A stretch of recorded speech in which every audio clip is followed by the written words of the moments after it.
আসসালামু আলাইকুম। নতুন আরেকটি রেসিপি দেখার জন্য সবাইকে স্বাগতম। আজকের পর্বে তৈরি করে দেখাবো তাল থেকে সহজে কিভাবে তালের রস বের করে নেওয়া যায়। আপনারা চাইলে খুব সহজে এইভাবে তালের রস বের করে নিতে পারেন। এখন তালের মৌসুম চলছে। এখন আমি এখানে নিয়েছি বড় সাইজের একটা তাল। প্রথমে একটা চপিং বোর্ডের ওপরে এই তাল নিয়ে নেব। তারপর একটা ধারালো ছুরির সাহায্যে এভাবে একটু খোঁচা দিয়ে তালের উপরের যে খোসাটা আছে সেটা ছাড়িয়ে নেব। প্রথমে শক্ত খোসাটা আলাদা করে নিতে হবে।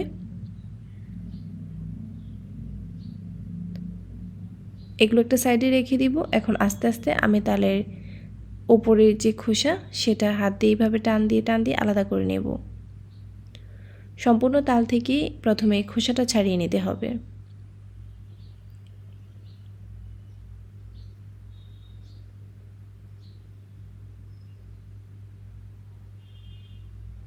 তো সম্পূর্ণ তালের খোসা ছাড়ানো হয়ে গেলেই কিন্তু আমরা খুব সহজেই তালের রসটা বের করে নিতে পারবো। তো খোসা ছাড়ানো হয়ে গেছে। আমি যে তালটা নিয়েছি এখানে 3টা আটি হয়েছে। এখন আটিগুলো এক একটা আলাদা করে নিচ্ছি।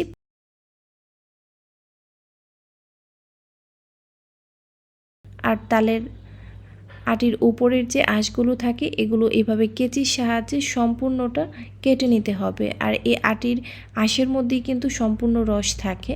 তো প্রতিটা আটি থেকে আমি এইভাবে কেচির সাহায্যে আঁশগুলো কেটে নিয়েছি।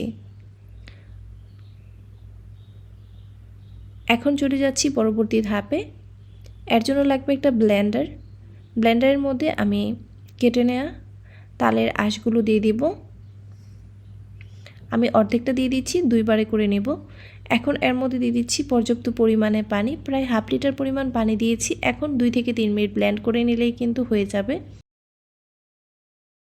2 থেকে 3 মিনিট ব্লেন্ড করে নেওয়ার পর লক্ষ্য করুন আমি চামচের সাহায্যে দেখিয়ে দিচ্ছি খুবই সুন্দর একটা তালের রস হয়ে গেছে।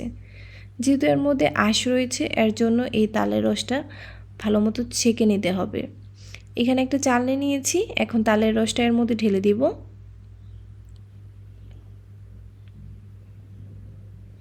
এখন একটা চামচের সাহায্যে নাড়তে থাকবো। নিচে তালের রসটা জমা হয়ে যাবে আর উপরে অবশিষ্ট তালের যে আঁশটা সেটা রয়ে যাবে। দেখলেন তো খুবই সহজে কিন্তু এইভাবে তালের রস বের করে নেওয়া যায়। একদমই ঝামেলা ছাড়া কিন্তু আপনারা এইভাবে সহজে তালের রসটা বের করে নিতে পারবেন। মাত্র কয়েক মিনিটেই কিন্তু এই কাজটা করে নেওয়া যায়। আশা করি আমার আজকের এই ভিডিওটি আপনাদের কাছে ভালো লেগেছে। ভালো লাগলে অবশ্যই কমেন্ট সেকশনে কমেন্টস করে জানাবেন।